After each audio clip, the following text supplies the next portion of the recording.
Hello, everyone. I'm Dholaria from Vanderbilt University Medical Center in Nashville, Tennessee. And today I'll be reviewing our ASH 2023 abstract on P-BCMA-ALLO1 allogenic chimeric antigen receptor T-cell therapy in patients with relapsed refractory multiple myeloma.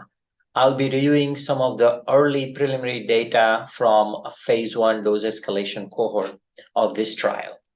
There have been multiple autologous CAR T-cell therapy products approved now by FDA for relapsed refractory multiple myeloma. However, there is still a need for developing newer therapies which you can use quickly. As we know, autologous products requires anywhere from 4 to 6 weeks of manufacturing, and many of our aggressive progressive myeloma are not able to wait that long. There is also a risk of relapse after autologous CAR T-cell therapy. So P-BCMA-ALLO1 is a non-viral vector gene-edited allogenic CAR T-cell therapy, which again targets the same B-cell maturation antigen, the BCMA protein on myeloma surface antigen. So going over a little bit about the manufacturing of this CAR T-cell therapy, in healthy donors donated the T-cell, and they are gene-edited using this proprietary non-viral vector piggyback gene insertion and Cas-CLOVER gene editing platform. And then multiple batches of CAR Ts were manufactured after just leukapheresis from one donor. This is overall study schema. Patients with relapsed refractory multiple myeloma, triple class exposed, were enrolled.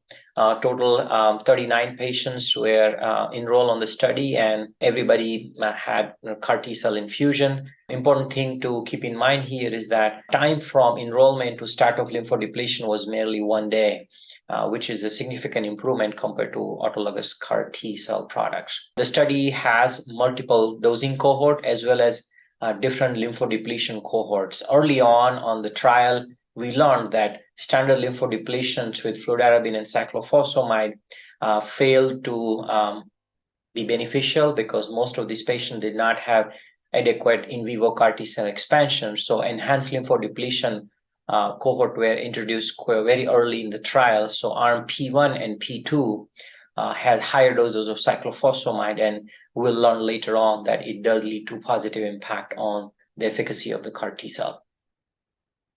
A little bit about the baseline characteristics of the treated patients.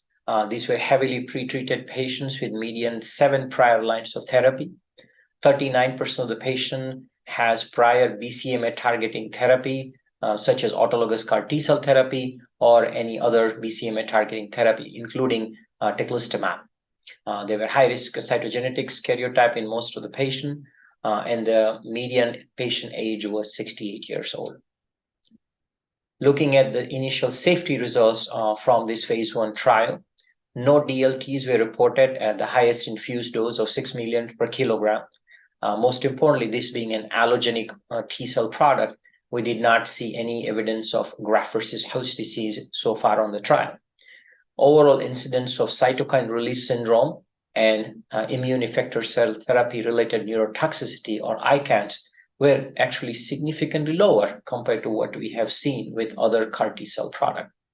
Most CRS and ICANS events were grade 1 or 2, and they were very short-lived. Patients were treated with tocilizumab and steroid in most of these cases. Even in higher lymphodepletion cohorts, we did not report any serious infections. Here, looking at in vivo cell kinetics across the different lymphodepleting cohort, looking at the standard lymphodepletion, very minimal in vivo expansion and persistence was seen. However, there was a dose-dependent improvement in CAR T expansion and area under curve in arm P1 and P2, which included higher doses of cyclophosphamide, confirming that this allogenic product does require higher lymphodepletion compared to autologous CAR T product to be effective. These CAR Ts expanded well, and many of these patients had long-term persistence beyond month 2. These cells also lead to differentiation in the recipient. So majority of the CAR T cell which were infused in the patient were T cell memory phenotype, but over time, as we can see here on the slide, these T cells differentiate into effector T cell in the patient. Here, in a small cohort of patients, we're looking at the efficacy on the multiple myeloma. The standard lymphodepletion, 8 patients, we did not see much anti-tumor activity. However, in arm P1 and P2, significant improvement in efficacy. So overall, enhanced lymphodepletion cohort, total 11 patients, the response rate was 82%, with majority being VGPR or better. If we exclude the patient who had prior BCMA therapies, the overall response rate was 100%. Among the 5 patients who had MRD status evaluable, 2 had MRD negative disease at the time of last evaluation. So in summary, P-BCMA-ALLO1 is an off-the-shelf allogeneic non-viral vector gene editing CAR T-cell therapy targeting BCMA.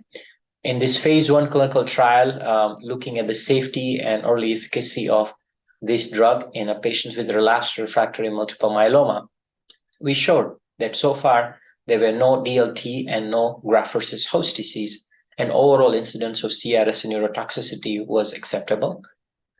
Very few grade 3 or grade 4 infection events, even in the higher lymphodepletion cohorts. Impressive overall response rates were seen in a small cohort of patients so far, 11 patients only, but in enhanced lymphodepletion, 82% overall response rate, and few of them had a deep durable remissions. Ongoing enrollment is going on right now, and we'll further report the outcome as it comes. Thank you.